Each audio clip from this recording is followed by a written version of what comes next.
Good afternoon, everyone. I'm Ana Marie Ferreira de Melo. I'm the president of the MidBeach Neighborhood Association. Welcome to our March 2024 meeting. MBNA represents hotels and condominiums from 24th to 63rd Street along Collins Avenue and Indian Creek Drive. We're going to call the meeting to order and do roll call of our board of directors and begin with our agenda items. Is our Vice President Deborah Lake with us? Here. Hi, everyone. So good to see everyone. Hi, Deb. Hi, Deb. Thanks for joining us. Is Oscar Vasquez with us? Yes, I am. Hi. Thank you, Oscar. Our Beach and Water Quality Working Group Chair and our Treasurer in transition. Is Justin Jacobs with us? I believe he wasn't. Yep. So absent. Esteban Porcelli, our co-chair of the Indian Creek Working Group. Esteban? Yes, here. Yeah. Thank you, Esteban.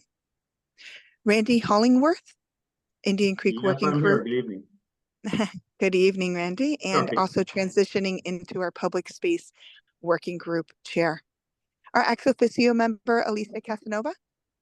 Here. Hi, welcome everyone. Thank you, Alicia. And also our chair of our Beachwalk and our Collins North Working Group. And do we have Jose Flores with the Edition Hotel with us? I don't see him. Okay. Absent. Okay. But we do have a quorum. We have quorum. Yep, we have quorum. Moving to call the meeting to order. So just a couple of things before we begin. We do have our annual meeting next month. Please save the date, April 10th, and we'll let you know the location. Will likely be hosted at one of our member hotels, similar to what we did last year. We'll have a cocktail and a great presentation and just some nice time face to face. And membership dues are due, especially if there will be voting this year. So we are taking nominations for board members for condominium and hotel seats. And so if you're interested, please visit our website, look at the recent notification that we sent out. There was an intent to run. Just go ahead and submit that before March 30th, and we'll have all the members. $50 per site. Mute. Go ahead, Mute him. I'll get it. Thank you, Oscar. They cannot. Zach Levenbrown, if we can mute him, please. They don't have just installing this. And also Alicia as the host. When you go to participants on the bottom, you'll see mute all. Yeah. Click mute all. There's not be 40 signs for initiatives. Okay. Now you have to unmute, Ana Marie. Okay, so with our first item for today, we're going to be discussing the dog-friendly area. And because we're transitioning our public space chair, Randy Hollingworth will be discussing the item. Randy?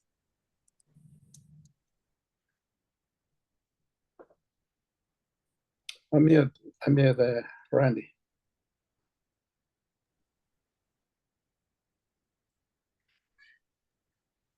Can you hear me? Yep. Yeah. Okay. The city is considering incorporating a dog-friendly area at 36th Street and Collins. And the MBNA board is fully supporting this because the area is already utilized for owners with pets, and we think it'd be a great amenity. I think the challenges over the next couple of years as that area changes with new development, how that incorporates into the adjacent properties. Dog-friendly areas aren't always considered an amenity, but I think they can be done well, and they can become part of the community very successfully if they're done well. So we're meeting actually with the city tomorrow to do a walkthrough at 11 a.m. Anyone's welcome. We're meeting at 3501 Collins Avenue to look at the site and talk about ideas for the development of the site for a dog-friendly area. Thank you so much, Randy, for that update. Does anyone have any questions? Okay, and our next item for today is Indian Creek Drive. We've been working on this for several years. We're gonna limit today's conversation to the landscape project, the continuous walking path that we have been advocating for from its inception from 24th to 41st, as well as the CEQLAs and bike lane. Randy? Thank you, Ana Marie. project has come fairly close to a completion, certainly for the landscaping portion. We had a walkthrough of the entire site with the commissioner and city staff to take a look at the result of the landscaping. Adjacent property owners have been concerned about the intensity of the landscaping and possibly blocking views of the creek from the condominiums on the east side of Indian Creek Drive.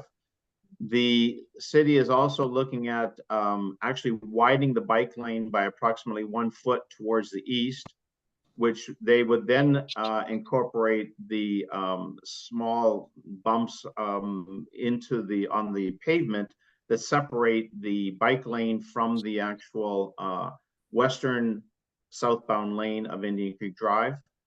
That would create the separation without the vertical poles that are in place now that get considerable damage from people, vehicles hitting them. So we think this will be a much improved aesthetic and a safe environment for bicyclists in the bike lane. They are also looking at putting a new bus shelters. I believe there's 3, I may be wrong, bus stops along Indian Creek in this area. And they will have new bus shelters incorporated. Esteban is going, or someone is going through all the imagery that Esteban has posted to the website. This is a view of the new bus shelters proposed. They're going to be installing a prototypical one, see how the community reacts to it, see what they need to do to maybe modify it if it needs to be improved, if people feel that. As you can see from the pictures though on the website, they've also instead installed the singular sort of benches along the concrete walkway. These would be ideal places for people to sit, yet not have problems with multiple people either sleeping or laying on the benches because they're singular bench locations. So it's a great idea to provide a place for people to sit. The walkway has already become very, very popular. But unfortunately, due to the width of the space between the seawall and the Jersey barrier along Indian Creek, there were places where the walkway was not constructed. We have talked to the city about somehow getting a continuous walkway from 41st all the way down to 25th along the entire length of Indian Creek, so that if it's not in between the seawall and the Jersey barrier, some type of walkway, either a floating dock or an elevated walkway on the over the seawall, would provide a continuous walkway the entire length of the roadway, which would be really spectacular. I think it would even get more use than it does now because it has segments that you have to sort of either cross back across Indian Creek, or people walk in the bike lane, which is not particularly safe, especially with cyclists and motorists. So a continual walkway from 41st all the way down to 25th would be a really an amazing amenity for the community. I think it would get an incredible amount of use, as the walkway is already getting a lot of use, and it just basically opened virtually a week or 2 ago. So it's a great opportunity for the community to have a new amenity. Esteban has prepared a plan that shows the areas in which that walkway is sort of broken and not connected, and where we'd have to create an alternative route along the either the top of the seawall or along the water side of the seawall to provide a continuous walkway from the north end to the south end. It's not obviously the entire length, because there are sections of walkway built, but there are areas where the walkway wasn't built because at the end of that area was an area that you got stopped. So the city's attitude was, we don't want to build dead-end walkways. So there are numerous areas where the concrete walkway could be extended, but then it has to be extended by other means to connect to the next portion. So it's a combination of adding additional concrete walkways, and then also building some type of new feature, either a floating dock or a elevated walkway or a boardwalk type facility over the water. Thank you so much, Randy. I think that was a great overview of what we're advocating for and what we're really excited to see happen in the near future.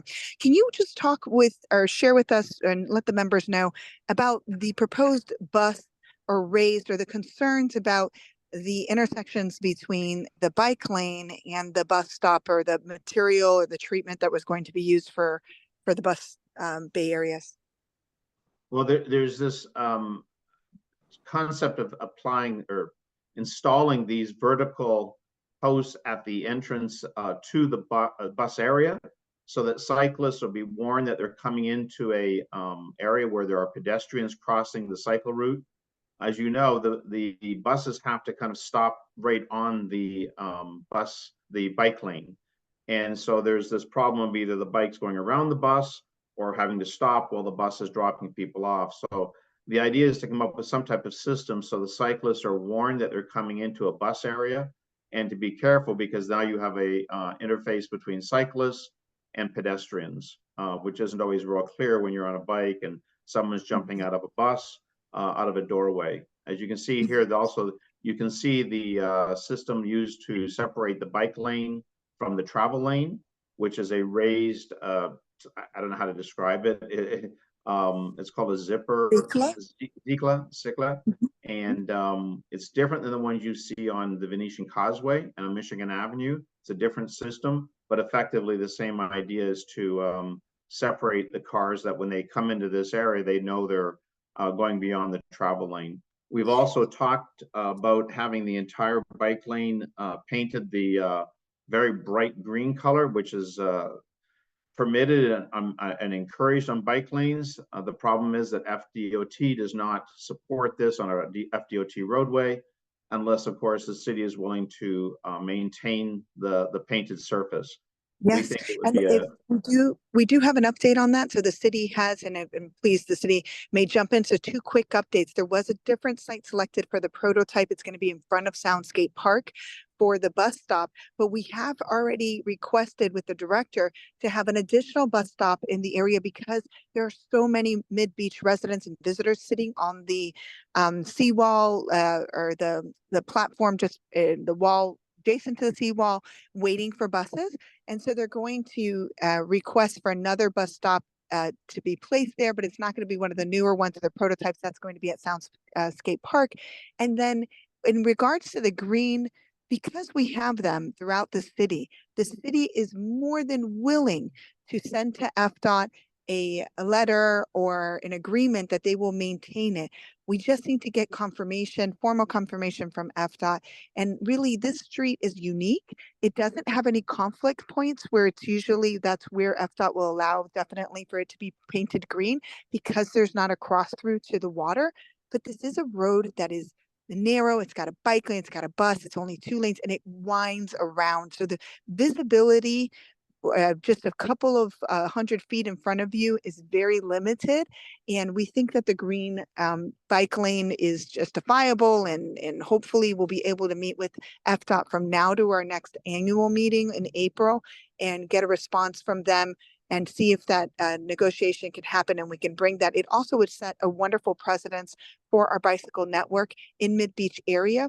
FDOT's already committed to doing a protected bike lane, and you're gonna hear from them in a little bit on the other side of Collins Avenue on 27th, and then this bike lane would help continue the one that will be north on Collins. So thank you. The Randy, Jersey barriers. The Jersey barriers. We're going to talk about. Yep, we're going to talk about those at the next meeting, if that's okay, Alicia. Or do you have No, they're something just on, and Okay. we really need something to be done with these Jersey barriers as soon as possible. since- Filthy. They're being graffitied, as you can see in these videos. It's a pretty bad situation. It's an They're trying to embarrassment. power wash them, and it's not Right. working. Yeah, we know. So we know that the resources, but we haven't been able to discuss that internally with the working group for Indian Creek. And so I'm going to leave that item until the chairs have something more to report and we've made some more progress on it. It is a sore eye, and we're definitely not happy about it. And you're right, we do need to get something done. But since we haven't worked on it as an organization, I'd like to move that item to committee and just if we can, Randy, anything else from you or Esteban Porcelli on Indian Creek Drive?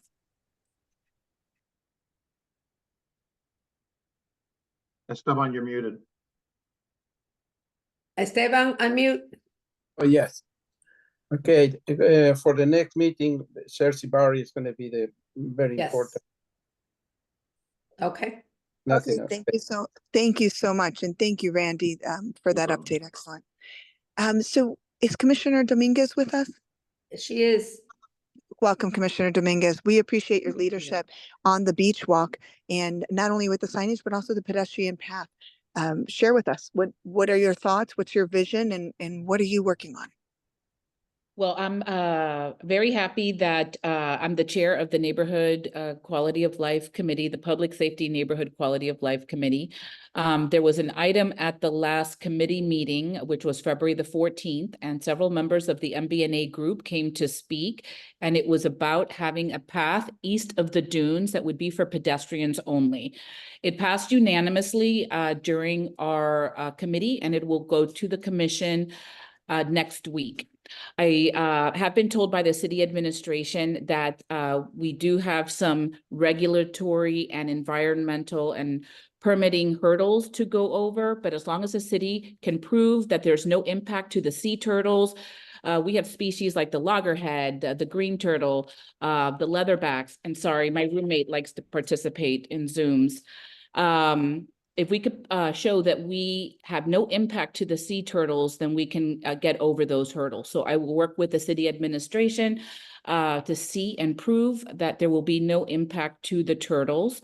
And let's see, the next steps What about the permitting? There was mention that there might need to be permitting or just to pack the sand in that area, or is it solely environmental and the turtles are our only concern? There are environmental and permitting hurdles is what I've been told. Let's see, I'm looking at my notes. Creating a new parallel path requires approval through the CCCL, which is the Coastal Construction Control Line. And it would be considered a new activity program. And for permitting east of the dunes. And then there would also be the Florida Department of Environmental Protection that would also have to have permitting done. But the city won't move forward with this until it's approved in the full commission.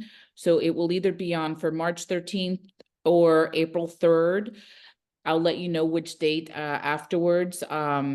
Because I think if it doesn't get heard on the 13th, then it would move to April 3rd. And then we'll find out what hurdles we'll have with those regulatory agencies. But I will take ownership of this and do my best to get it over the finish line and compile design and permitting and estimates and all the stuff that would be involved in this process. Thank you so much, Laura. So if you're looking at the screen, this was taken obviously from 63rd facing south, and this is compacted sand from vehicles, right? So when I saw this, I said, wow, this is exactly what we're talking about, what it can look like, where you're right next to the dunes. And this obviously hasn't been compacted. It hasn't been, done the whole process. But basically, we can start with something, simple like this, and then compact it like they have in Surfside with P-Rock. So it's not a major project that requires any kind, it's not going to affect turtles. It's already happening, as you can see. And this goes, by the way, the video shows it that it goes straight through the whole. I'm on 63rd Street, and they just compacted the sand east of the dunes. Obviously, this is not what we want, but it gives you an idea of what it will look like. We're not requesting something, we just want an alternate path for pedestrians that don't feel safe being with the cyclists on the beach walk, that can go east of the dunes and walk parallel to the dunes and look at the water and be comfortable, mostly when the area is soft sand. So to compact the sand will be something wonderful. If you can put it on April 13th, we'll certainly get on Rudnick hour, and that would be wonderful if we can get this started. Absolutely. The mayor supports this, and so do the commissioners that unanimously passed it on the neighborhoods meeting. And I'm really excited about this. I think this is something doable and very necessary for your area. Okay, the second thing for you are the signage. Are we going to continue the keep right, what we're seeing on the screen as far as keep right and the lines and the arrows? That has to continue. It kind of stopped and it's working. Everybody goes to the right. And so the more arrows we put in there, I think the better it will be. Also, of course, the enforcement of no motorized vehicles. We need to get an update on how many violations have been issued. We've seen a few more out there, but it's still a big issue of how it's being enforced. So the beach walk continues to be our number one amenity, but there is a lot of fear out there. We need more of these little ones, not the real. We've seen a lot of police officers. I don't know if Mayor Minor is on now, but we need a lot more of these park rangers instead of the big police officers parked there like we've been seeing. But this is something that is a continuous effort on our part to continue enforcing the no electric vehicles that are causing all the fear and all the danger areas. The e-bikes are speeding, and that has continued. And I'm sure everybody that's on at today's meeting will vouch for that. So let's keep working on this, Commissioner, please. I will. Thank you. Okay, thank you. Thank you so much, Commissioner. And do we have Commissioner Suarez with us? Yes, I think he is. Commissioner Suarez, you've been working on charters as well as some changes to assist with the 63rd Street Bridge with the amounts of openings and disruptions to the community. Would you like to share with us your progress and where you are in the process? Yeah, so I've been attacking it from multiple angles. The lowest hanging fruit was code enforcement. There was little to no code enforcement. Well, there was no code enforcement on the Indian Creek Waterway up until, I believe, the last commission meeting. And I don't know if you guys have been seeing, but there's been at least 2 dedicated code officers on the Indian Creek Waterway that are checking for licensed commercial that have proper BTRs. And it turns out, if you go on like Google on a map, you'll see over 80 businesses that operate illegally out of the Indian Creek Waterway. And can you share with us, what does it mean to be operating illegally? How does that? You need a business tax receipt. You need to be approved by the city.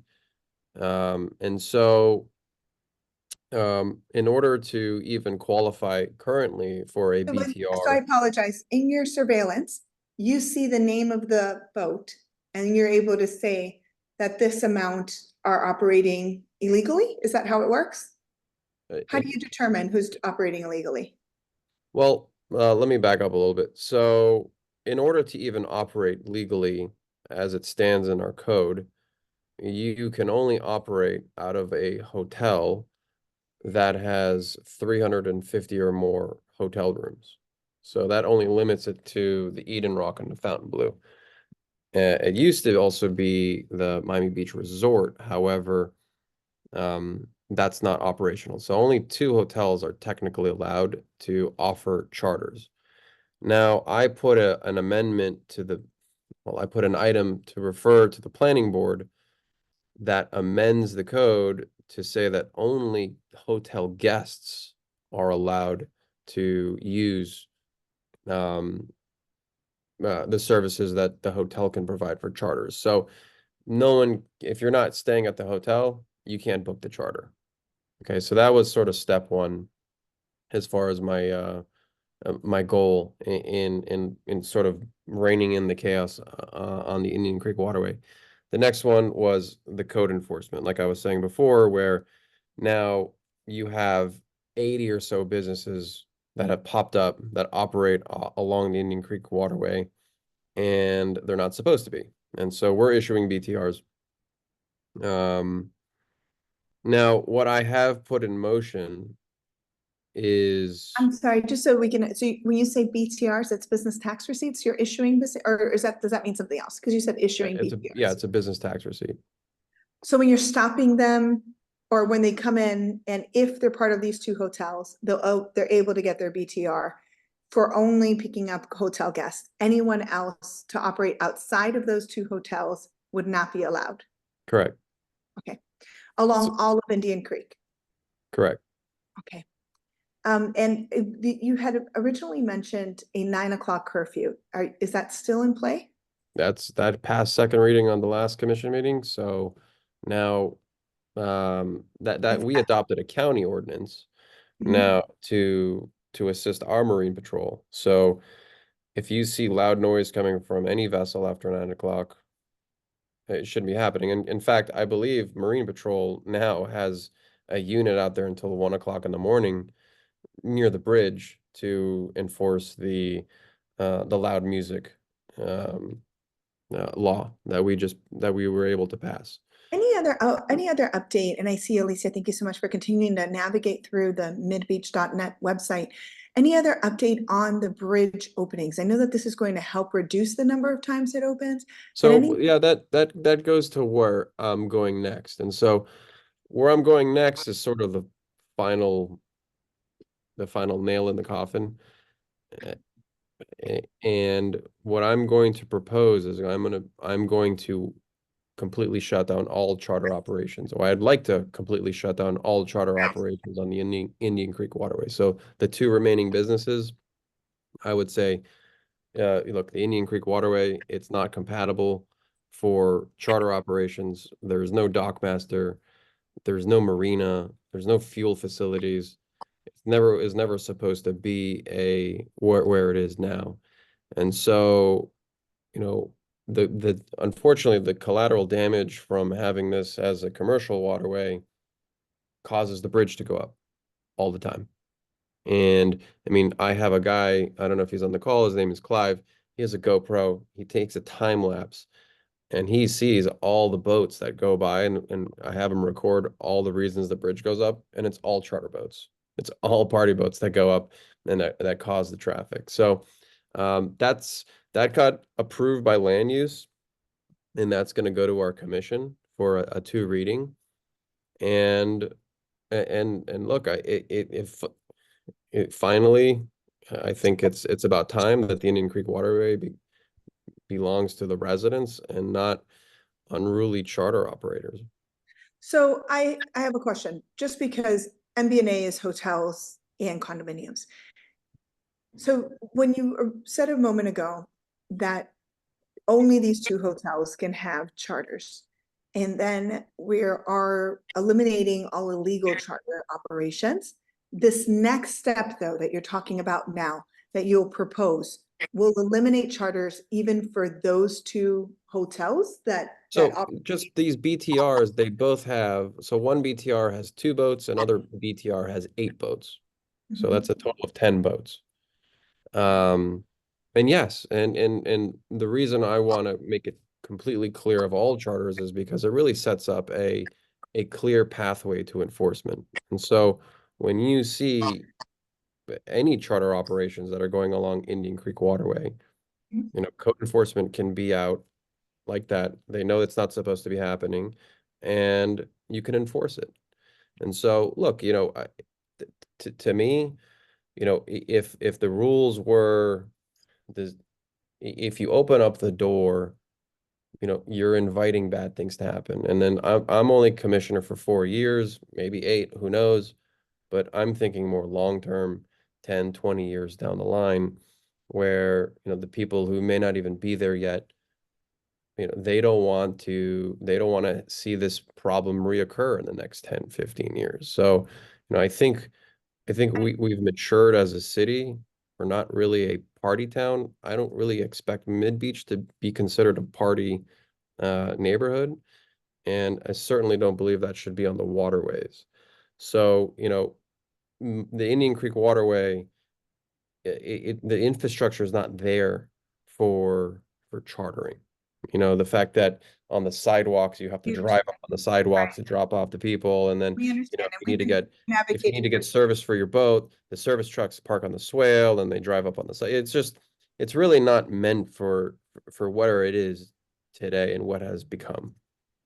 Thank you, Commissioner, for this update and for your support in this item.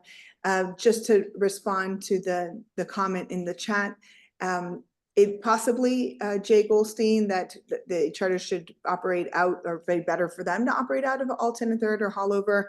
But either way, I think that's kind of beyond the scope of MBNA to say where the businesses should or shouldn't operate out of. I think that as an organization, what we've been talking about over the years is the impacts that this has had on our community. We're going Yeah, to. no, I mean, and it's not just MidBeach. I mean, you know, these charter boats, they cause the bridge to go up, and it affects everyone on Miami Beach, MidBeach, South Beach, North Beach, who are traveling through MidBeach. And, you know, it's about time that it's sunsetted. I think the big issue is also what's happening on 63rd Street. As you saw in those videos, there's a whole bunch of videos that I didn't put on the screen, but the charters are causing constant congestion, safety issues for the 63rd Street Bridge, noise pollution with that horn blasting at all hours of the night for one boat, for one charter boat, which is a party boat making loud music for all those residents on Indian Creek from south of 63rd. It is a big problem, and we don't know if private vessels coming in late at night will cause the same thing, but there's certainly be a lot less than what we're seeing now. So that's why we're supporting that. It may be a problem for the hotels, and I don't know how you're going to tackle that, but again, it's only two, and they're the charters, so we can have those conversations separately. But Tanya, you have your hand up. Yes, I do. Hi, thank you, everybody. I apologize. I need to jump off and head on. Oh, yes. Okay. Put your full name in there so we know. Let me see if I can. You can go ahead and edit it. But okay. Commissioner Bond, go ahead. Yeah, thank you for letting me jump in. I actually have to take another Zoom meeting momentarily, and I wanted to comment on this issue and the issue that Commissioner Dominguez raised. You know, the benefit of having 7 elected officials who are passionate about cleaning up our city in lots of different resident-friendly ways is that sometimes we are working on the same or adjacent projects without us all knowing about it. So I wanted to give you guys some updates on things that I'm working on that my colleagues don't know about. The first, since we're talking about the 63rd Street Bridge, that waterway is governed by the Coast Guard, and I am in support of removing the business uses that aren't compatible with the waterway that Commissioner Suarez is talking about. But what I've been working on since I took office, and not tragically, that's an overstatement, but frustratingly, it is an onerous and very slow process. We have been going through requesting and then going through the records of when the bridge is opening. It appears that there are a number of incidents where they are opening not on the scheduled time, so not the half hour and hour and during the rush hour. And I literally have a meeting scheduled with our Department of Transportation tomorrow. And I know that Commissioner Steinberg, when she was in office, worked with the Coast Guard to try to mitigate some of this damage. So we're going at this issue lots of different ways. And I will keep you posted on what the progress, slow though it is, which is not happy making, but you know, there is some progress, what that will be. And as soon as there's opportunity for public input and comment with the Coast Guard, we will get you guys very involved with that. The other thing that I'm working on, I'm one of the people who supports the second Beachwalk, the packed sand version. As a biker and runner and dog walker, I use the path north of us in Surfside and Bell Harbor, and I love it. And I think it's a shame we didn't think about that the first time we did the Beachwalk, but better late than never. In the meanwhile, another thing that I've been working on since I was elected, you know, and I work a little bit differently. I don't always put what I'm working on agendas because they don't necessarily need a vote. I rather get all the parties involved in a room and start brainstorming on what we can do administratively and get things done. So, you know, we've had these issues with pedestrians versus bicycles, e-bikes, e-scooters, any kind of micro-mobility all over our city. Lincoln Road, the Beachwalk, and even our regular vehicular roads. Commissioner Bott, just to make sure I understand, I'm following, you're talking about the micromobility, the scooters? Scooters, electric bikes, even in this case, where I'm going with this is bicycles as well, but e-mobility, including all of that stuff, because as we know, traffic is terrible. We live in a place where you can ride your bike or e-vehicle very easily for most of the year. So it is increasingly a risk that we see you know, anytime we leave our homes, that there's a near miss of somebody in a car or on their feet with one of these Oscar e Vasquez, I'm sorry, one moment. Oscar Vasquez, if you could please check the chat. Thank you. The Commissioner Bott, and the reason why we wanted to interrupt and just quickly ask you is because MBNA consistently sees scooters along Collins Avenue and Indian Creek Drive, but if we don't provide a safe space for them, either in the protected bike lane, it's going to be much worse in the travel lanes, and we can't have them on the beach walk. And so I don't know what the answer is. It can't be on our sidewalk. It can't be on the beach walk. They're supposed to be in our travel lanes. And on Collins, we have much more space, but on Indian Creek Drive, we have 2 lanes that are also shared with bus bays, that are also shared with the protected bike lane, that also have the pedestrian landscaping walk. We just don't have other space for them. So how we accommodate these micro mobilities and what the transportation department ends up recommending is very important, because many of our hotel or restaurant employees commute through the MidBeach area and on scooters and electric bikes, and we just don't have a safe space for them. Well, and that's where I was going with this. There are a couple of things that I'm working on. First of all is on the beach walk itself, we are working on messaging to make sure people are adhering to the rules of traffic and to reduce their speeds. We are meeting on that the week after next, and that'll be our 3rd or 4th meeting. We've already done this successfully on Lincoln Road and other parts of the beach walk.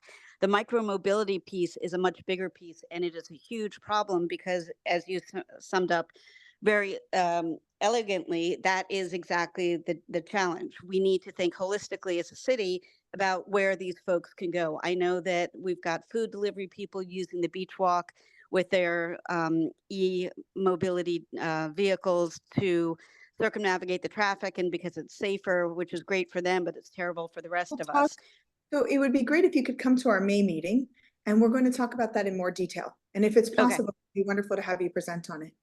But I would love to. Thank you for joining us and for sharing. I know you have to go, but thank you for sharing some of those items. So, Anna Marie, I don't know. If I could just finish, if anybody, I'll put my contact information in the chat. If anybody wants to reach out and have a conversation and share ideas about this before May, this is the time, because we're working on it full steam ahead. Awesome. That's Thank wonderful. you so much. We appreciate that. And Anna Marie, I don't know if you wanted to talk about any other further water issues. We have other items that we're discussing at our beach walk quality working group. Are there specific items? I had only had the bridge and the charters on our agenda, but is there anything else, Commissioner, that you'd like to share? I have one other presentation I'd like to squeeze in before 6:45. No problem. Is there anything else that you'd like to share for today? No, I've covered up pretty much everything. Throughout the city, there's being proposed these citywide kiosks, right? The digital kiosks. And we talked about it a couple of times at our meetings.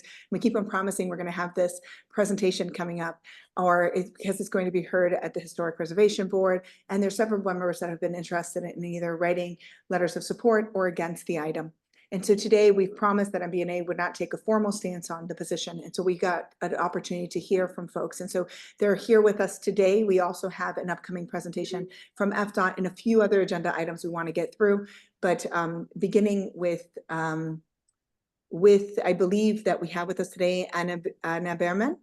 Is that correct? Hi, Anna. Welcome. Thank you. Thank you so much. And if you'd like to give yourself a proper introduction, I apologize, I'm not able to do that. And then introduce your team, and we'll be able to give you permission to present. I believe the presentation has already been sent to us and will be uploaded to our website. Great. Yeah, thank you so much. Thank you for the opportunity to present to you today. With me, I have Marissa Crudell from the Ike Smart City team, and then Emily Balter is here as well with the firm that represents us. So I am going to, is it okay if I'm able to share screen? It says that I don't have screen sharing capability. Oscar, can you make me a co-host as well, please? Oscar, can you co-host her? I can't. I'm trying, but I can't. You should be able to do it. My screen is locked up right now. No problem. And so Anna, you did send it to the MBNA at midbeachna.com? Marissa, was that sent ahead of time? We did not send anything ahead of time, but we could send the presentation now if Go that's ahead helpful. and Go ahead and send it and then I can maybe, Go ahead and send it and then we'll pull it Okay. up. Is We're it gonna- Dropbox Alicia, link? We're gonna- I can't, Alicia, I can't Alicia, co-host. I just made you the host. No, I've See been if you can- host. Oh, Somebody, if you make me a host, I'll go ahead and do it. it's in participants, right? Wait. I think Yeah, if you you were the press the co-host. upward arrow near share screen and then enable multiple participants, I should be Yeah, able. right. There we go. Okay, go ahead. Perfect. Thank you. So thank you so much for the opportunity to present to you today. My name is Anna, as I already mentioned, and I work for Ike Smart City. I'm planning on just going through this slide deck, give you a little bit of background on our company, on our product, the process that we're going through with the city currently, and then share, we have one proposed kiosk location within the MidBeach neighborhood. So I have that to share with you as well. But if you're interested in the other locations and just, are curious, I'd be happy to give you a little bit of insight into that as well. Please feel free to interrupt me throughout if you have questions, or I can answer questions at the end. So by way of background, Just to update, the one in Miami is in the Downtown Development Authority area. Is that correct? In the city of Miami? So we have about 80 locations currently in the city of Miami across citywide. So we partner with the DDA, the Wynwood bid, the Coconut Grove bid. We're in Overtown. We are, we span citywide. And so there's lots of locations across many neighborhoods in downtown Miami. Thank you. So a little bit about our company. By way of background, for the last 9 years, we have been singularly focused on evolving the interactive kiosk experience. That's what Ike stands for. Investing heavily in our hardware and our software to create the most technologically advanced platform available, and refining our practices through extensive work in cities. We actually launched the first time in Denver in partnership with the Downtown Denver Partnership, which is a business improvement district in downtown Denver, because they were looking to upgrade existing static wayfinding signage that they had on the 16th Street Mall, which is an outdoor mall that they have in downtown, to digital technology, because it was very costly for them to keep the static wayfinding signage up to date. As soon as they would post a new map, a tenant would leave and they would have to reprint the map. It became very costly, and so they wanted digital technology that was always accurate and up to date. And so after launching in Denver in 2015, we are now in 17 cities nationwide, which you're seeing here, including several in South Florida. So we're installed in the city of Miami. We are in Coral Gables. We also we're launching in Aventura this year, where we received city commission approval last year. We're in Tampa. So we have quite a network in Florida, and we look forward to hopefully bringing our technology to Miami Beach. One unique thing about our company is that our team is fully vertically integrated, which means we handle all aspects of the program completely in-house. We have an in-house software team that has built a proprietary software that's on the kiosks. It allows us to be very flexible and nimble with the way that our kiosks operate and responsive to our city partners. We handle advertising sales in-house. I'll get a little bit into the business model later in the presentation. But we handle all of that. We, do all of the construction project management. We have an in-house creative team, business development. And so it really provides for a positive experience for our partners. There are 3 main goals of Ike. The first is to drive discovery of local businesses through proximity-based listings. The second is to drive mobility through real-time transit information and multimodal trip planning capabilities.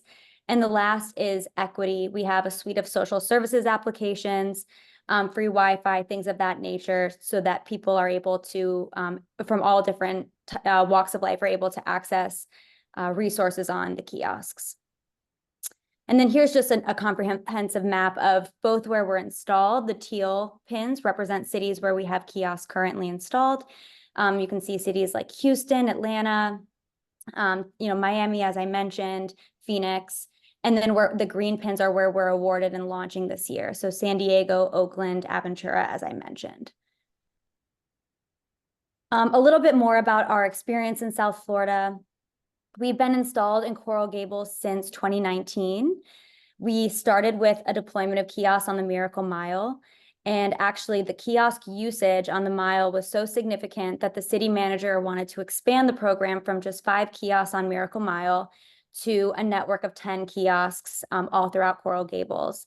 And so you can, the one that you're seeing is one of our newer installations. But it's been a very successful program. And that actually led to our contract with the city of Miami, where we have a contract to install up to 150 kiosks. To give you kind of a comparison, in Miami Beach, we're only talking about 15. So it's going to be a much smaller network, not as widespread as the city of Miami. But it's been a really impactful project there. And we work with all of the local neighborhood associations like the Miami DDA, Coconut Grove BID, Wynwood BID, Southeast Overtown Park West CRA on kiosk content and things of that nature. A little bit of background on how we've gotten to this point. And Anna, we have just a couple of minutes left on the presentation, just in case you wanted to highlight anything in particular, but go ahead. Oh, okay, sounds good. Just to quickly highlight that we won an RFP back in April when we responded to an RFP. We were awarded in December, and then in January of 2023, we received City Commission approval. We are now in the process of going through the Historic Preservation Board and Design Review Board approvals. So we actually have a coming hearing that, in front of the HPB this coming Tuesday. And so in the process of that, we are reaching out to stakeholder groups such as yourself to just ensure that we have support of the program before we move forward with any kiosk locations. We will not install a kiosk location in your neighborhood unless we have the support of the MidBeach Neighborhood Association. Where exactly will it be? Because I don't remember. Yeah, and let me fast forward. So we worked with William Lane Architects to redesign the kiosk. We went to Historic Preservation Board. I'm trying to rush through this. Back in December, we received feedback from the HPB that they wanted something special for Miami Beach that looked, was more contextually appropriate within the city. So we partnered with William Lane Architects. We put together, or he put together, a design that is more Art Deco inspired. It has these 4-inch extensions. This is what he calls the neutral prototype, but then in certain key locations, there could be the incorporation of color, if there's a specific location that would call for it. And so this was what he put together as an alternate design. And then just moving very quickly into the location. The proposed location is at Collins and 34th Street. You can see that we have the sidewalk width and the pedestrian clearance on this rendering, and we actually have a meeting with the FDOT tomorrow morning. We tried to meet with them before this meeting, but we have a meeting with them tomorrow morning. In addition to getting, approval by the neighborhood association, we are also meeting with each adjacent property owner to a proposed kiosk location to get their input as well. And so that meeting is taking place tomorrow morning. And are you meeting with Vienna House or are you meeting with Vienna Hotel? We are meeting with, I can tell you the exact names of the people. And then I think one of the other concerns was the utilization. I know you mentioned on the mile, there was great utilization. Here in MidBeach, members had concerns of, how is a phone not suffice? Why is this needed? We have a lot of, so the area, the picture that you just showed right now is beautiful. But if you look at the corridor along that area where FDOT's going to be beginning their project, we have tons of poles in the middle of nowhere. We've had, it was very difficult to accommodate everything we want in this space that we have. And so there was a concern as what's the need? And we barely have enough space for the things that the community would like to enjoy to add something else, particularly on 34th. 41st Street is more of a walking business district. Lornette, I'd agree. And if you'd like to speak up, feel free to join in. But it's just, I'm just curious. And we know that Vienna has a grand vision and they've done some great things in the community, and that we're very dear members of MBNA and would like to support anything that they would like to have in front of their property. But we're having a harder time understanding kind of the entire community vision here with us. Sure, and I can definitely address the usage question. And actually, because I kind of rushed through, I didn't get into the functionality as much as I'd like to have. So the kiosks on average are used about 300 times per month, each kiosk in the city of Miami, based on, we collect analytics, nothing, that can be traced back to a single person, but things like kiosk usage data, aggregated anonymous data, head counts, things of that nature. And so we have a good handle on the kiosk usage. To give you an idea of the functionality, so when you walk up to the screen, it's in what we call passive mode. It's like a slideshow that you would see on your phone. Each kiosk is dual-sided and touchscreen. When you walk up to it and tap it, it goes into what we call engaged mode. And what that means is it opens an interactive suite of applications. These applications help a resident or a visitor. I think visitors are probably a lot of what this will be geared towards, but also, residents, to tell you all of the best things about the neighborhood, right? So the eat and drink application, for example, is going to pull all of the restaurants in the area into this application just by way of existing. We use the Google Places API and a series of other APIs to automatically pull all of that information in and curate it. And so the eat and drink application is going to pull in all of the restaurants sorted based on proximity to that exact kiosk location. No one can pay for elevated placement within that listing directory. So if you were to use your cell phone, if you were a visitor and you were to use your cell phone and you were standing, on the street and you said best coffee shop near me, Starbucks will likely have paid for elevated placement and you're going to see the nearest Starbucks. You're not going to see, the local coffee shop that is actually closer by. This alleviates that. This creates a real listing of everything that is close by to you. Once you click into, so if you're in Eat and Drink and you find a coffee shop you want to go to, you can scroll photos, you can look at reviews, you can see hours of operation, and then you can ultimately send walking directions from the kiosk to your cell phone and navigate to that location. And so it's good to use in partnership with your phone, not instead of. I'm sorry to interrupt. Question. The 41st Street has a Blue Ribbon Committee that has working to revitalize the area. Have you all met with them? What has been their take on this? We did. We presented to them right after we were awarded the RFP. It was a very, very positive meeting. We, at the time, had proposed 2 locations. So we were aiming to do 30 kiosk locations. What ultimately is in our contract was 15, and then 15 additional if we went back to the city commission for approval. So we really can only do 15. We ultimately had 2 locations on 41st.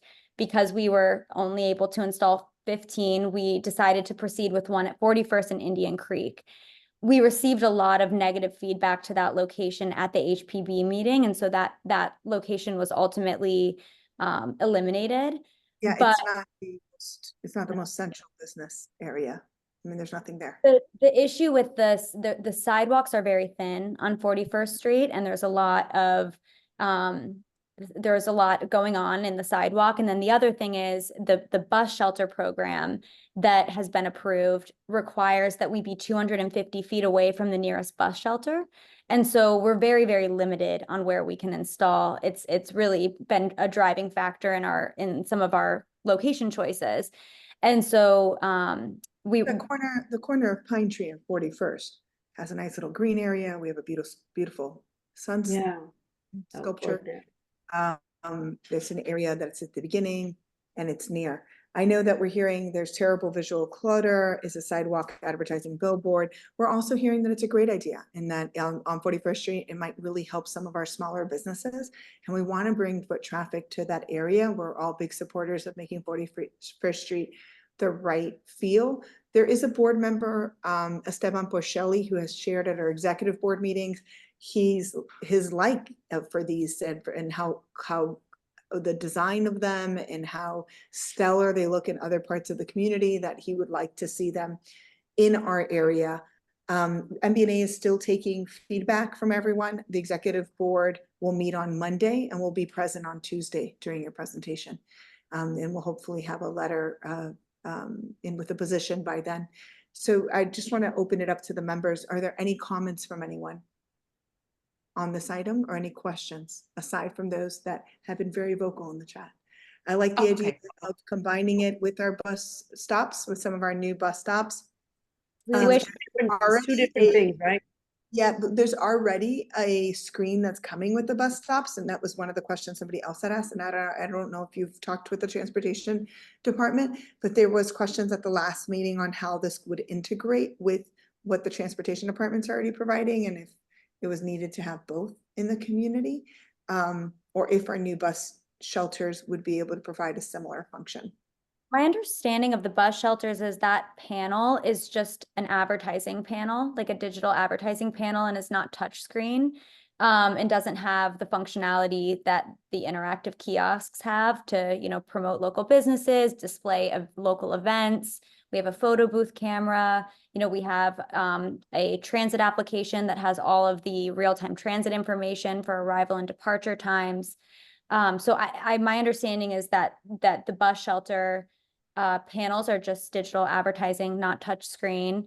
And we would love to be closer to, you know, in most cities, we are, frankly, an amenity to those transit stops. But unfortunately, that contract was executed prior to us having our contract executed. And so we are restricted from being even within 250 feet from a single location. We'd be happy to look at the 41st Street and Pine Creek, I think you said location, and see if it's viable from like a sidewalk width and a distancing from bus shelter perspective. I've been in that is, I mean, and I feel bad even proposing that, because that's really outside of our area. That's really outside of our, what we call our say on the kiosks in general. That would be something that the 41st Street Blue Ribbon Committee would have to support. But any other comments from anyone else on this item? Anything that somebody would like to know? I know we cut Anna's presentation somewhat short, and there's so much great information. We will have it up on the website. It is with our website designer now, and so we should have it up in just a little bit. And any other comments before we move on? I would just like to ask that if they could just have someone in a car drive up to the corner wherever they expect that it's going to stand and look to the right to see if they can see oncoming traffic, because that is a major issue at that location, like right there at 34th and Collins. If you're trying to make a left turn onto Collins, when the plants get tall, in this picture, if you see the street sign with the number for 34th Street, to the right of that, there are plants, that beautiful plants. But when they get tall, you can't see the car that's in the far left lane when they're coming towards you. And if you add another structure that's tall, you might have an issue there. Thank you so much, Lorna. And we do have the Director of Transportation with us, Mr. Gonzalez.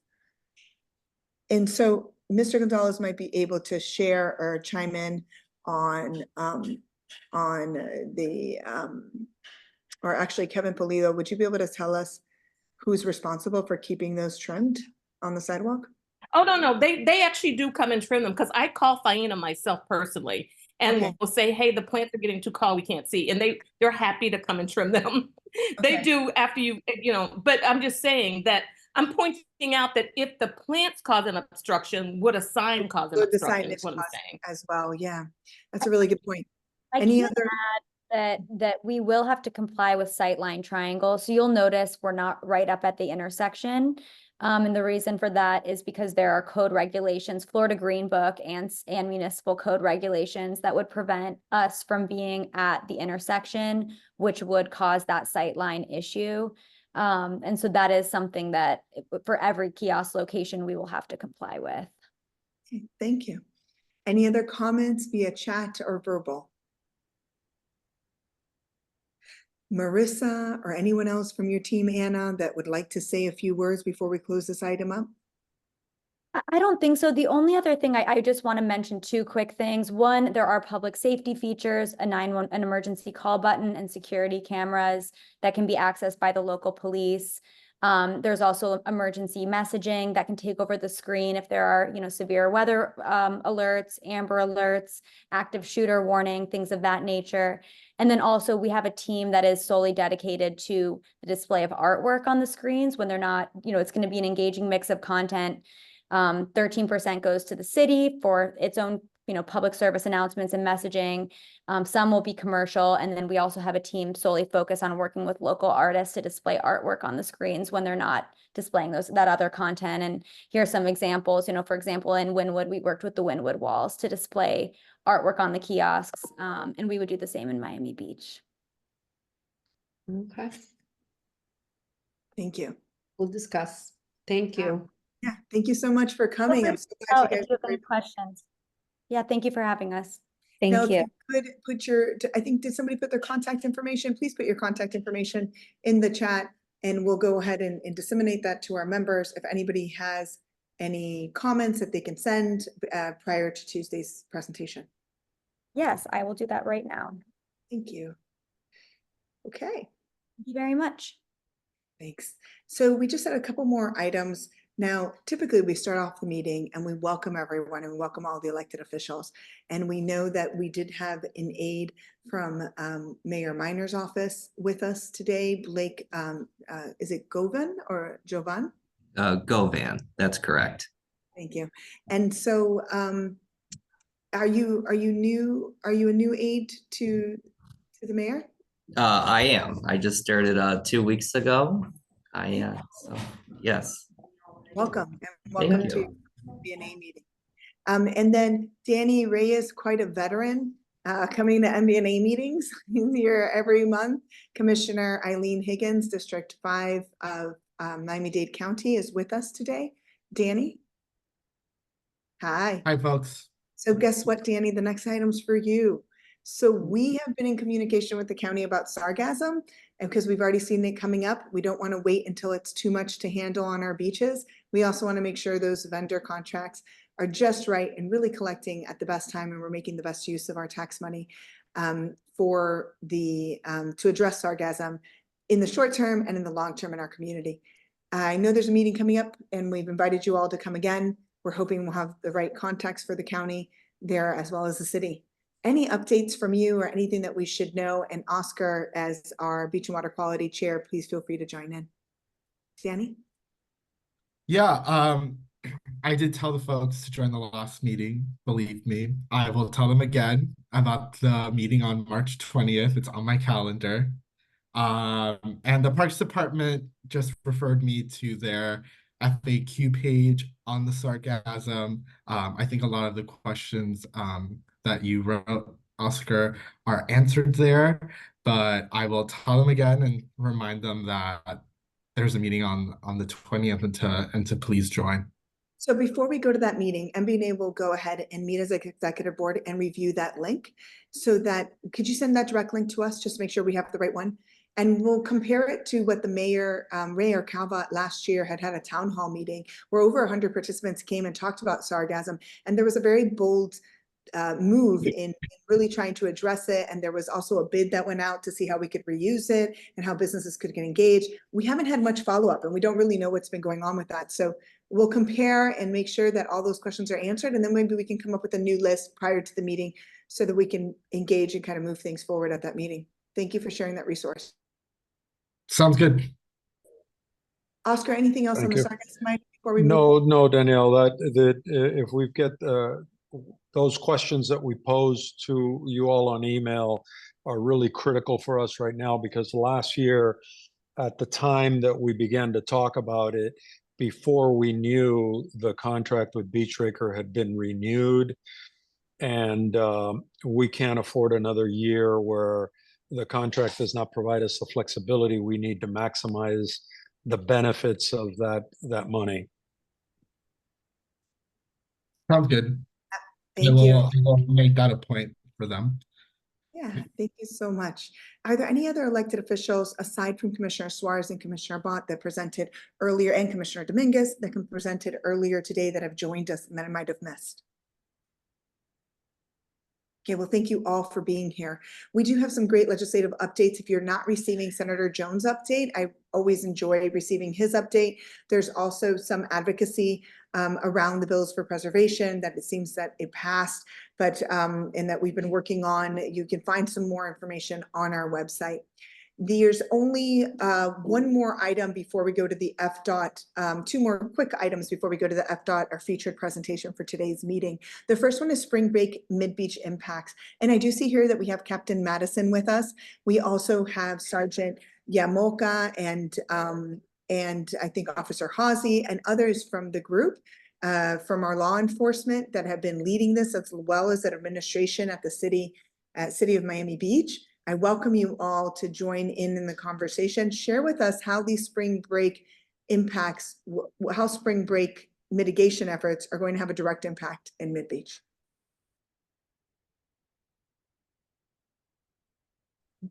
Good morning. Thank you for having us. I'm Captain Madison. It's going to be a lot of traffic, a lot of foot traffic, a lot of car traffic. We have a lot of resources that are throughout the city, including MidBeach on the Beachwalk. We'll continue our mitigation of traffic as best we can, but expect some delays in the area. We have several other outside agencies helping us with our efforts. Everything else is, if I miss anything, Officer Hawsey is also here, but I think I got pretty much the outer view of it. So to sum up, it's traffic as per usual. We're going to have more law enforcement presence, and parking, public parking will be impacted. Anything else I might have missed? I don't think so. More than usual traffic as usual. Yes, unfortunately. And we're going to talk to our favorite partner who's going to make all our dreams come true and alleviate all that traffic for us in just a few years of incredible projects that they'll be bringing to the community, and that's FDOT. So Larnette Glenn had mentioned on our chat, can we please have a little more clarity on the parking? I had 5 clients cancel appointments this weekend because they heard they would have to pay $100 to park. Is it just those 2 weekends, or what are we telling businesses, and how are businesses able to cope with this, and how is the information being distributed? Hey there, my name's Kevin Polito, and I'll quickly jump in. So I just put in the chat, there's our website. I hope you all know Miami Beach is breaking up with spring break. So it's miamibeachfl.gov/breakup. And that's where you could see what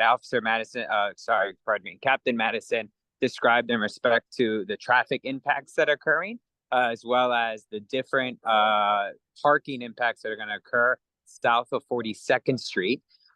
For you all to know, as you're commuting through the neighborhood, you're going to 41st Street, and you residents will not be impacted.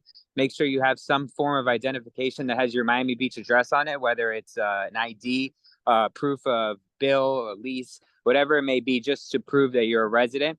Employees in the area are also exempt. They're going to have proper proof of identification. So that way they're able to park in the lots and garages.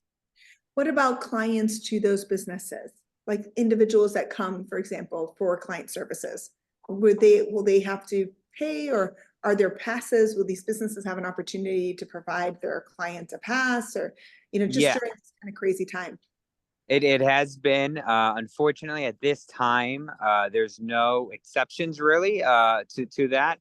But at least in MidBeach and in our area, it's south of 42nd. So while businesses on 41st are going to be affected, on-street parking is not going to be restricted as it is in South Beach. In South Beach, on-street parking is closed in a large part of the city, from about 16th Street to 5th Street. There's no on-street. So at least on 41st, there's a bit of on-street parking in that area that could hopefully assist with any clients that are going there. Okay, great. Yeah, because 41st never has traffic, so it's always really nice to just stop and park, and all those spots are always available. Yeah, and again, clients that are Miami Beach residents aren't affected. It's, our outside clients. So, and this is all public parking lots. So even the one that is on 41st, like both of them that are east and west of it, or means north and south of it? Or is it just those lots in South Beach? I think that was a clarification being asked. Sorry, I lost you a second. Can you repeat that? You're saying all parking lots? All parking lots, yeah, south of 42nd. And today we published a list. It just went out via email. I'll make sure to circulate it with the MBNA. there's a certain lots in South Beach that are adjacent to garages that are going to be actually closed to everybody. But then there's other lots that will remain open. So 46, for example, in the heart of 46 is not affected. Everything is south of 42nd. 42nd is our kind of line this year. Okay, and even though Fountain Blue, our largest party area in MidBeach, is on 41st, on 44th?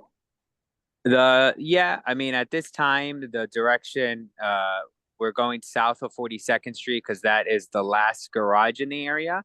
Fountain Blue, while there's traffic or, you know, people coming to enjoy that area, hopefully most of it is hotel guests that are staying inside on the property, whether they're going to, you know, the establishments that are there. But as of right now, it's south of 42nd Street. You know, hopefully this will work. And if we have to revisit it next year for a citywide, you know, that's something I think we'd all be willing to do.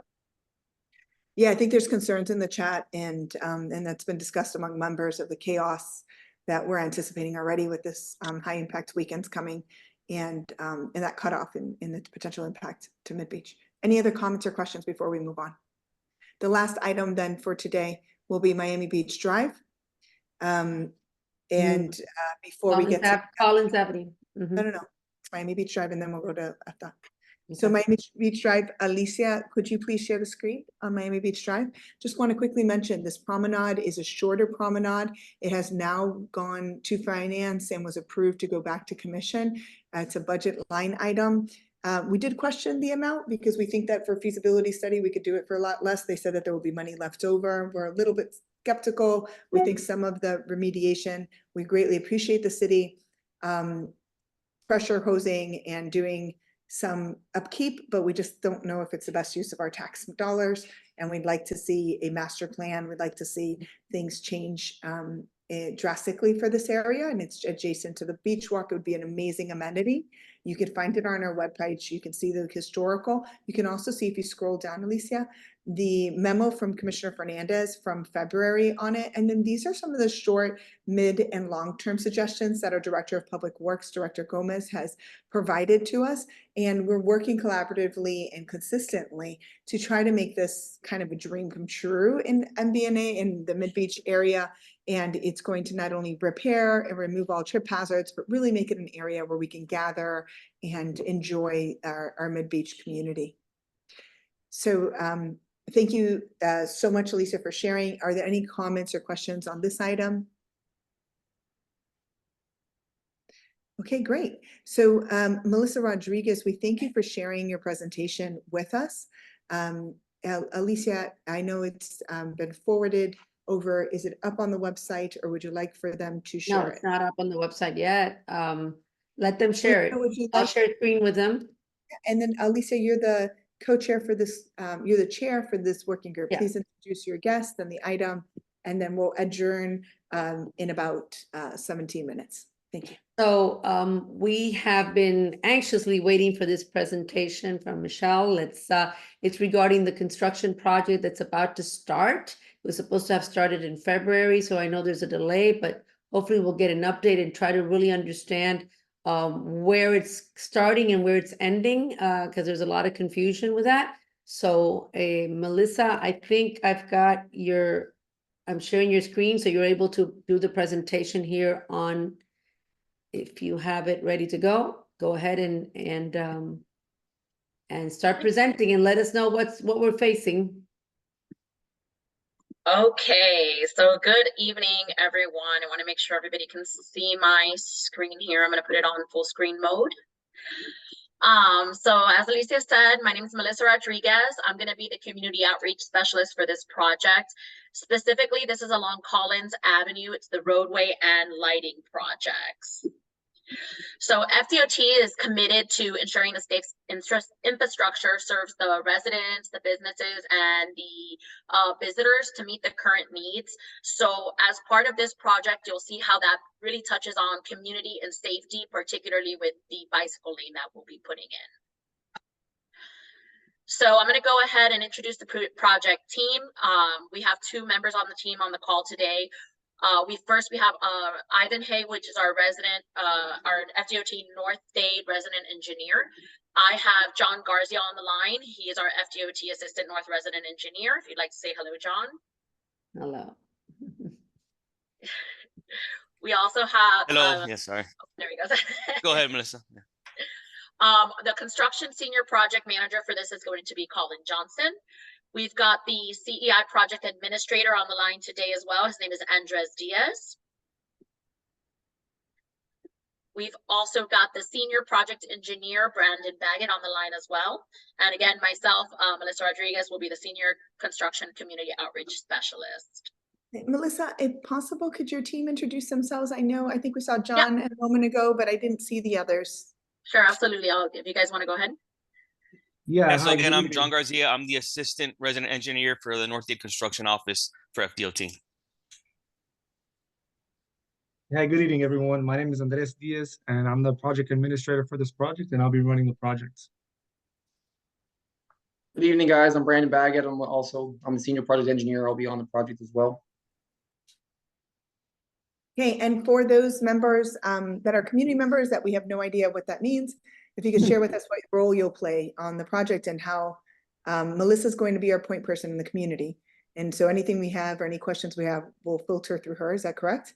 And then what role will you all play in the project? So I'm a DOT employee. I'm the assistant resident engineer in North Dade Construction. So we manage all the projects in North Dade for FDOT. And then I have Andres and Brandon are my two consultants who are on the project day to day. And those are like our boots on the ground guys every day with the contractor. That's pretty much the setup that we have. If you have further questions, please ask. Thank you so much for that clarification. Melissa?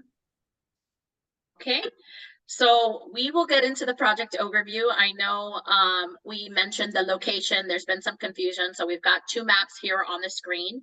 The meat and potatoes of the project is going to be the very first one, which is Collins Avenue, which runs from 26th Street all the way to 44th Street. We'll be doing the bicycle lanes and the major improvements. And then the second project is going to be on Collins Avenue, and it goes from the 4900 block all the way to the 5800 block. And that's going to be the lighting component of the project. So as you've said, the project, it's got pushed. There were some, for anybody who joined previously, the last meeting, we promised an update. So the project is going to begin next week. You'll start seeing some barrier wall. We'll get into that in a minute. And then this project runs all the way until spring 2025.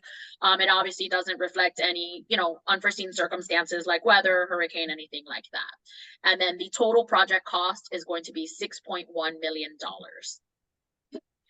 So at this time, I'm going to go ahead and turn it over to Andres, and he'll get into the scope of work and the nitty-gritty about the project. Just to quickly clarify, so your 6.1 million is both projects together, so you're combining the projects and presenting them to the community? Yes. They're both starting and running at the exact same time. It's two projects in one, essentially. And being built simultaneously. So okay, let's see the whole thing and then we'll ask questions. No problem. So that's why we have the two maps up there so you can see. A lot of our members are going to be very, very surprised at this. And then it jumps. So we'll get into it so you guys can see it particularly. Go ahead, Andres, if you want to kind of go over the scope and take it from there. Yes, thank you, Melissa. So just like what Melissa had said, this is a DOT contract with two separate projects in two locations along Collins Avenue. So we'll start with the scope of work on the southern project, which is from 26th to 44th. And the scope of this project includes installing a new northbound bicycle lane along the east side of Collins Avenue. Other work includes removing 19 parking spaces, 10 existing trolley stops to accommodate the new bicycle lane, reconstructing damaged sidewalks, curb ramps, curb and gutter, installing a shared lane pavement marking, which we call sharrows. We're widening the roadway at Collins Avenue and the 44th Street intersection, installing a new overhead sign structure at Collins and 44th, installing a new pedestrian crossing signal just south of that overhead sign structure between 43rd and 44th. We're going to be upgrading crosswalks, pedestrian signs, push buttons. There's going to be some drainage improvements. We're also going to be upgrading the signing and pavement marking. and then ultimately repaving and restriping the roadway. Wow. So next slide, please. So for the North project, Before you go on, yes. Andre, was this part of that RRR project? Because I know that that was something that they had presented to the community a while back. Yeah, it's still classified as a RRR. Both of them? No, the North one is a lighting project, lighting improvements. Okay, but not, because the North also had a RRR, but I guess they're done with that and now you're doing lighting improvements, is that correct? Yes, if my understanding is correct, I Okay. believe so, yeah. So And you're then replacing these trolleys? They're being eliminated, but there was a way the city was going to accommodate. I know the parking spaces were accommodated with the public parking lot, and then the trolley stops. Mr. Gonzalez, Director Gonzalez, could you remind us what's happening with the trolley stops from a city standpoint? Let me see what you said. 1 second. That's a lot of trolley stops eliminated. I'm sorry, Anna Marie. I'm on the phone 1 second. Can you hold no the problem. thought and I'll yeah, No in problem. 2 minutes I'll Get be back there. to us. Okay, sorry. Okay, go ahead, Andres. Okay, no problem. Thank you. Okay, so then on the North project from 49 to 58 is a lighting project, much less invasive than the Southern project. For this project, we're going to be replacing the existing lighting with LED fixtures, installing new LED lighting at various intersections or locations, and improving illumination at the crosswalk. So as you can see, it's much less invasive than the Southern project. Next slide, please. Okay, so let's get into the MOT, which I'm sure everybody is interested in. So as a part of this project, we will be installing permanent work zones to perform the work using concrete barrier walls. These are going to be continuous closures. We don't really understand what that means. It sounds horrible, but we don't understand what a concrete barrier wall means. They just lifted their barrier walls just less than a year ago after, I don't know how long they had them up. And now Are those big Jersey barriers that you just put them in there? These are going to be low profile. They're similar to those, but they're low profile barrier. And actually in a few slides, I have a screenshot from our MOT plan that'll give you a good idea of what exactly we're installing. So if you give me, actually it's in the next slide. So at these locations, we're going to be taking one lane, which will be the outside lane, and I'll elaborate that on the next slide as well. And the daytime work at these locations will take place behind the barrier wall between 7 a.m. and 6 p.m.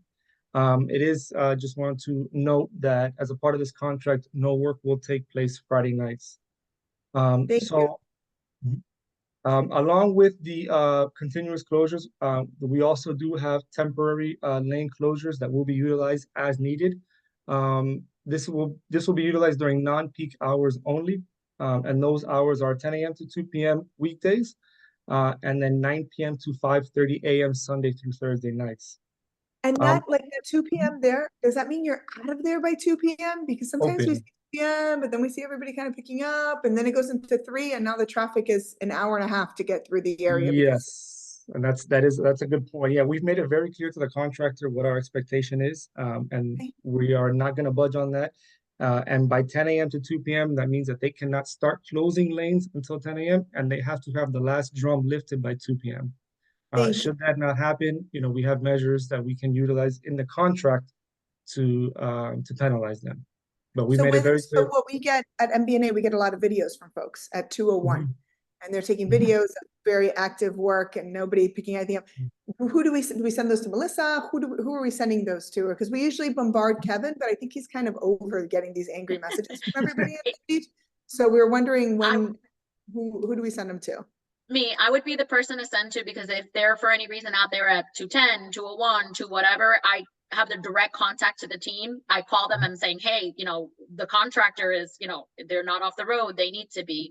Or if for any reason, an emergency happens, sometimes things happen. Sometimes, we understand that, but we get a city text message that tells us. Yeah, and we'll send that update, and I work with the city to make sure that, hey, for any reason, like in the next 20 minutes, this is going to be picked up, but we'll send an advisory, on all ends. Okay, thank you. Appreciate it. And for those of you that live in the area, I know everybody's registered to those advisories, but if you're not, we strongly encourage you to be. They're very helpful. Okay, Andres. Okay, perfect. Now, as a part of this project, like I had mentioned, we are installing a cantilever sign structure at 44th, and we are installing a pedestrian crossing just south of that. So in order to complete that foundation work, we have a special requirement listed in the contract where the foundation work for those two operations can only take place Saturdays.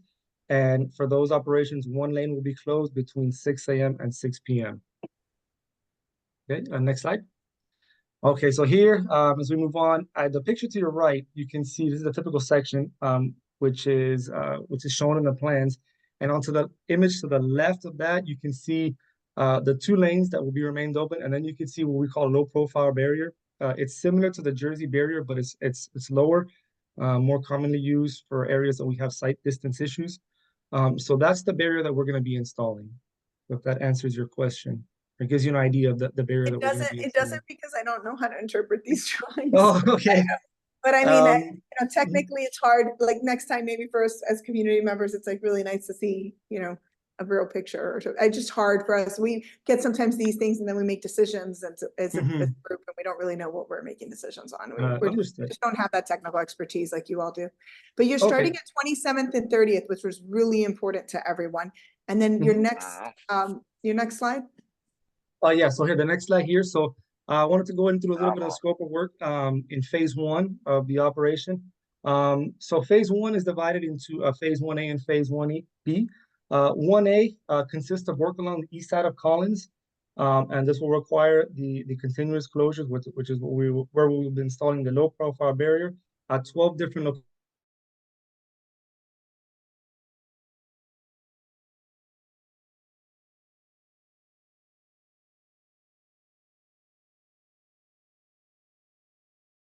locations. So it's going to be at the intersections of Collins and 27th and Collins and 30th. Both corners on the east side of the roadway. So it's going to be 2 intersections with 4, I guess technically locations where we're going to be putting the barrier wall. Throughout this operation, the 2 northbound lanes will be maintained at all times. In addition to the barrier wall, there will be pedestrian detours. Andres, you have about 1 more minute. So if you want to run through real quick. real I'm sorry. Yeah, real quick. I guess it's just a screenshot of the this one's really interpretable. This one. Yeah, I know. It's just technical. Chinese. I know what drainage work is for sure. This is drainage work, and the reason we added it just so you can see on the bottom of it, you can see the bulb box that we're removing, and that's what's going to allow us the space for the bike lane. So I just wanted to give you an idea of where it's coming. Yeah, exactly. I received a very funny private message a moment ago because we're talking about floating docks earlier that we hope that you're doing floating bus stops because nobody understands how transit's being accommodated. So we definitely want to have a moment to answer that, but go ahead. And then the next slide. Next slide, Melissa. 44. So this is something that I really wanted to point out. So after the foundations are complete, once we're erecting the cantilever sign and the pedestrian side, for obvious safety reasons, we cannot have live traffic under the arm and the crane while we're installing the signs, not the signs, the arms. So for those specific operations, we do have a detour in place for that operation. Just a quick schematic of where the detour will take place. We'll coordinate with everybody well in advance before this operation takes place. This isn't something that's going to happen in the beginning of the job. This is after the foundation has been done and the widening has been done, but we will definitely coordinate with everybody on that. It's helpful to have it here as a resource, though, although it looks like a health impact assessment pathway. But next slide. Next slide. Phase 1B, it's essentially the same thing, just on the west side of the road. We can just go quickly. Next slide. Phase 2, which is the final phase, this is the minting and resurfacing the project. For this operation, we do have 2 lanes closed, will be allowed to be closed between the hours of 9 p.m. through 5:30 a.m. And they will be opened at the end of the night. So the same rules. Short, but resurfacing is just short. This is like we work. This is a very short timeline, though. We should work. Exactly. We did want to make you just aware. Let us know what days, and we'll let everybody know when this is happening. Thank you. Exactly. This is easy. Okay, next one. Okay, next slide. Lighting improvements, like we had mentioned before, the scope is much less intense. For these operations, we do have a single lane closure, allowable lane closure, again, between the same hours of 10 a.m. to 2 p.m. Also, pedestrian detours will be in place when needed. Okay, I'll And I turn it think back we over to can Melissa. kind of go over these quickly. The dust and impact is just things that you guys expect during construction and really how we're going to mitigate it. And as Andres says, we're going to be reopening sections as we go. So as soon as we finish 27th and 30th, that reopens, utilizing the pedestrian detours and so forth. And of course, coordinating with all the businesses, particularly when the sidewalk, as well as using flagmen. So this is just a general community engagement slide. I know we're running short on time, particularly one of the things we're available to meet. I know we discussed coming to the next HOA meetings, as well as sharing all my project information with you guys as well. And please, we encourage everyone, go to the FDOT project page. So, and this is important because every MBNA member represents a hotel or a condominium. If you want FDOT to come and talk or speak with yours, they are very friendly. They have incredible visuals that they can show you. You can really feel what's going on in the project. But in all joking aside, I think this is a great resource. We're so happy to see FDOT make the changes to the timing. MBNA has been advocating for that for a long time. We're excited that the bike lane's coming in. We're a little bit concerned with what I'm hearing. There's a lot of nervousness around transportation. This is a community that relies on public transportation, so we don't understand what's going to happen with the bus stops and the trolleys. We do have Better Streets with us today. The founder and president, I believe, is also on this call. Matthew Galtanoff is, I believe, here, if you'd like to say a few words. And he was with us when we advocated for this project originally with the secretary from FDOT a few years ago. But we are just so happy to see how this plan looks. The outreach plan looks wonderful. It would be nice to just know that there's a continuous feedback loop, that it's not just these meetings and then you're going away. And I know that that's true, Melissa, and that you're always in touch with us, but just letting the rest of the community know that would be important for MBNA. And please go on the project website, and I'm going to put this slide up. It's my direct email address. I've transitioned to a FDOT email address. My other email address is still active, so I have both. You can reach me. That's my direct cell phone number and my direct email address. Please send me an email, call me. If you could also add your contact information in the chat, and we save it and we'll send it out to all the members. Aside from the link in our agenda items that we sent out to everybody, you could hyperlink directly to your page, and so we'll add to that. Any comments or questions? Yeah, Director. You know it's 7:31 though. It's 7:31. Jose. Anna Marie, before we get off of the Oscar, I'm sorry, one moment, Oscar. I'll come right back to you. Director Gonzalez was just about to speak about the trolley, and then I'm going to come back to your question, if that's okay. Yes, thank you, Anna Marie. Just I think that overall the goal of this project was to introduce a bike lane, so we're very happy about that. I think you stated very well when you said very concerned about the transit impacts. I would go as far as saying that we were not aware of those would there be no transit service along that entire portion? I don't think, I really believe that that's not the intent, and I'm hoping there was, something in error on that slide where I saw that 10 trolley stops and bus stops as well, because we share the stops with Miami-Dade County. There are many ways of making sure that a transit stop and a bike lane can coexist.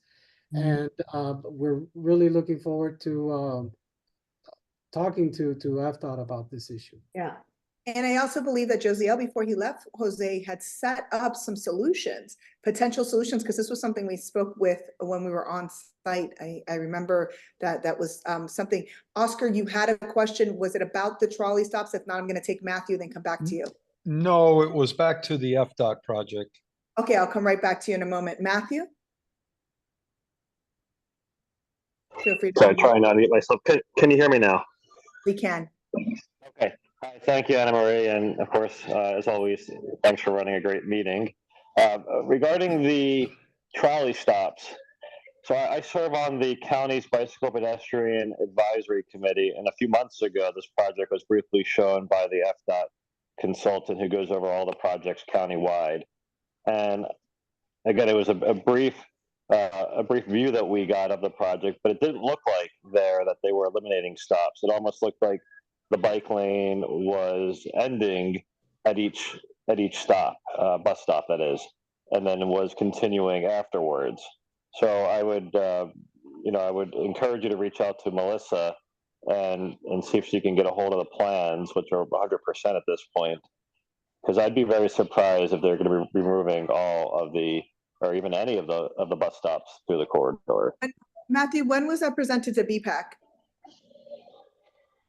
Remember, I would say it was either, I mean, it probably was December or November of last year. Okay, I'll look up the presentation. It would be great to just, I mean, I know this was just a brief and FDOT goes through them so quickly at those meetings, but it would be great to have a little bit of a brief on that, or see what the materials they presented. Now, any other comment on this? I guess what we want to go back is just, let's just regroup and bring it back in April. We'll be in person, so we can talk about this and dance around the topic, and we'll probably actually be right there on the corridor. We have a couple hotels partners that may be hosting our meeting in April. So it will be exciting. We can just walk outside and look at it and talk about it if we need to. Hearing Oscar that, had a question. Oscar had a question, comment. Alicia, is that okay? And then we come back? Yes, Oscar. Yes. Yeah, thank you, Anna Marie. I just, with all the number of FDOT folks that we have on, I thought it's an opportunity to just mention a couple of items that have become high impact issues for MidBeach during prior construction projects, and that is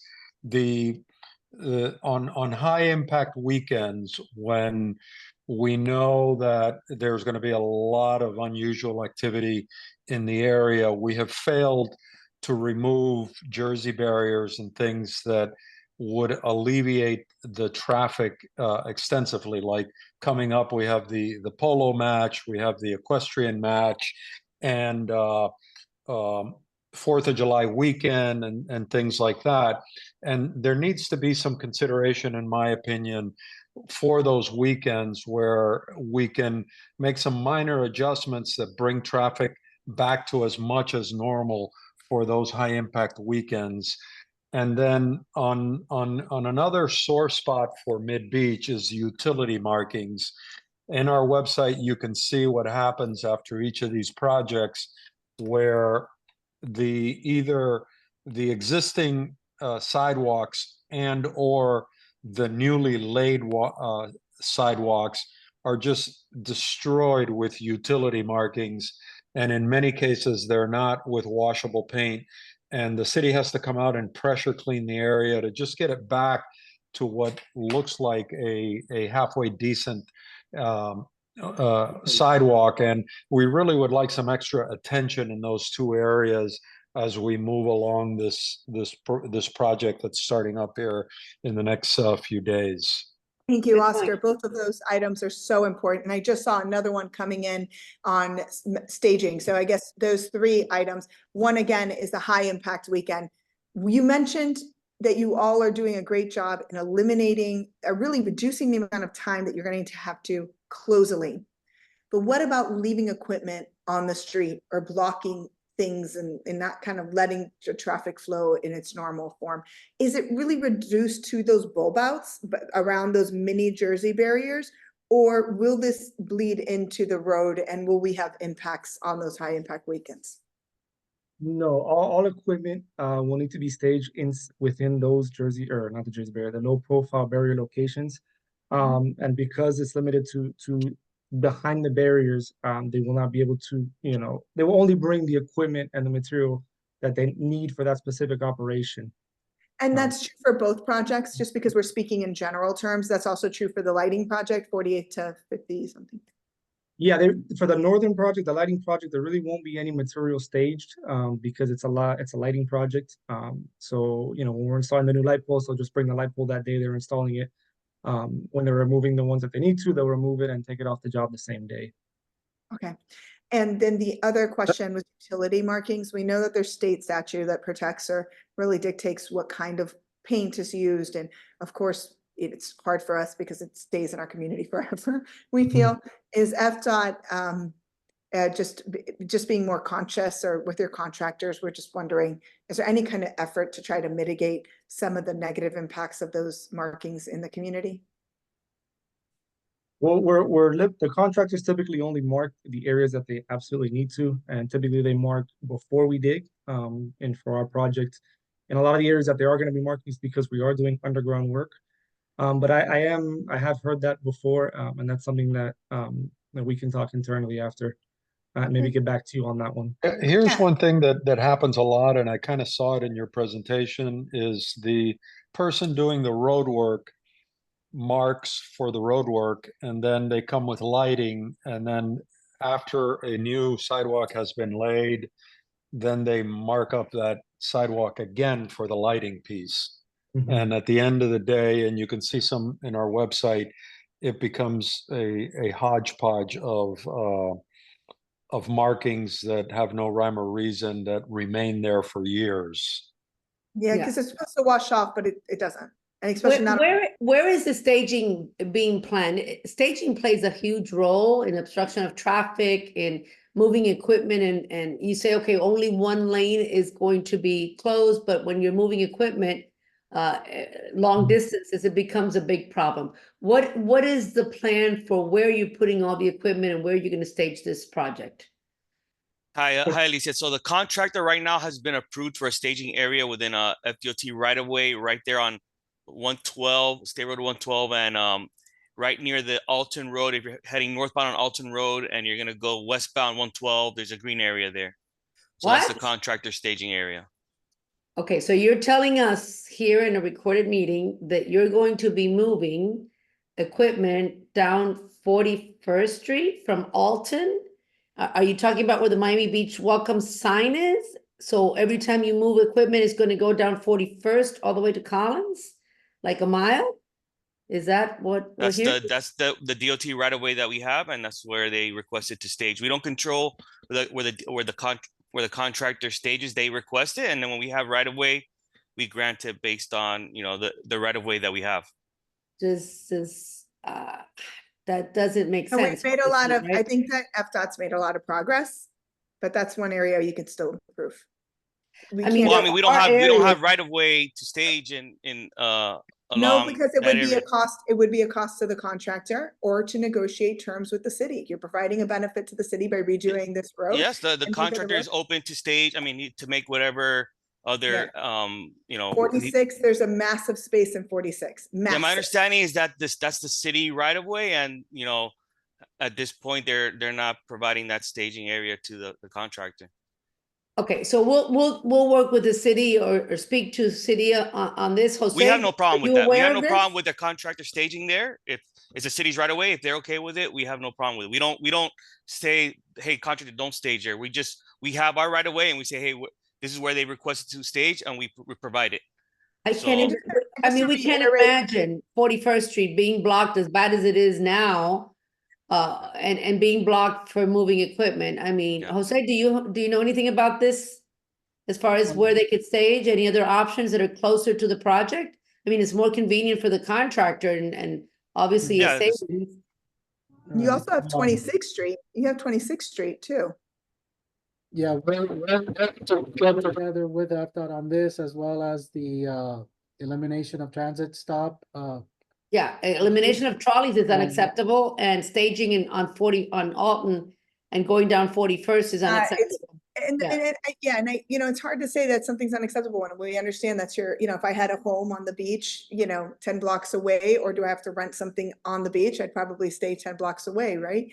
But the problem is that we only have one small bridge to connect the community. That's why 41st looks the way it does. So you cannot get that equipment without going on 41st. And every time anything happens, and even just moving from one bulb out to another, and you had to go back and forth, that's going to be a nightmare. I mean, that's like closing a lane basically to get. I mean, it's a nightmare on 41st. So ideally, city has 26th and 47th. And I say we as taxpayers because we don't really own any of those. But there might be better options that we might be. The city has always been amenable to letting, I mean, they've never had a problem with allowing the state or the FDOT to use their parks or their areas for staging. That has never been an issue. So it just needs to be addressed and talked about before they start making a mess on Alton by the welcome sign. And so I would agree. The city has been very good partners when we have construction projects. So, I definitely agree with that, and they help even if it's parking areas, whether temporarily or whatever the case may be. So, They're very aware that this causes a havoc for our community, and they're the ones that get the complaints, remember. The city gets all the complaints of what FDOT does, and we're very aware of that. So nobody knows how to reach you, but everybody knows how to reach Kevin and Jose. God bless Kevin. So let's hope that, Jose, please take care of those two issues for us and update us on that as well. Yes. That would be great. Thank Anna you, Jose. Marie? Yes. A very important issue is to reduce the traffic during the work hours. It's necessary to put signs before 23rd Street to divert the traffic when it's going north. We had a bad experience when 3 years ago during the construction of Indian Creek Drive and other works simultaneously in Collins Avenue. It's necessary to put advice for the driver to divert to other roads. Like that they could go off. Very important. We hadn't thought about that, Esteban, and I haven't seen that included in MOT or in any of the plans. Maybe it has been considered. Jose, is that something that maybe we could work with the city to help inform folks of when they're going to approach in a zone of construction and they might be able to deviate off on Dade? Sure, we certainly could. My preference would be that the contractor include that sign. I agree with Mr. Porcelli. I think it's, south of 23rd, there's still a decision that could be made by a driver, and they can use 23rd Street to get Pine Tree and bypass the construction. So yes, on Elton Road. I do agree. Again, I think we need to get together with FDOT. I think we need to make sure we're all on the same page. I think we need to see those plans, and that I like that suggestion. And we'll work with FDOT to see if they can get their contractor to place. We're talking about one VMS. I apologize for failing as a facilitator. We never go over 15 minutes. This was important, Anne-Marie. This was very important. I know this was important, and I know we had to spill out our heart, and I know we could probably go on for another hour and a half. I do see David Gomez here from CIP. I apologize, David, if that was not called earlier, or if we missed that when we talked about Indian Creek. We're going to adjourn the meeting. Melissa, can you send me the slideshow on the MBNA email? It's already been sent. No, I just looked. Yes, and then it was also forwarded to you. Okay. But thank you, everybody, for joining us today. If we could please, the meeting has adjourned. If we could stop the recording. Oscar, you stop. I think you need to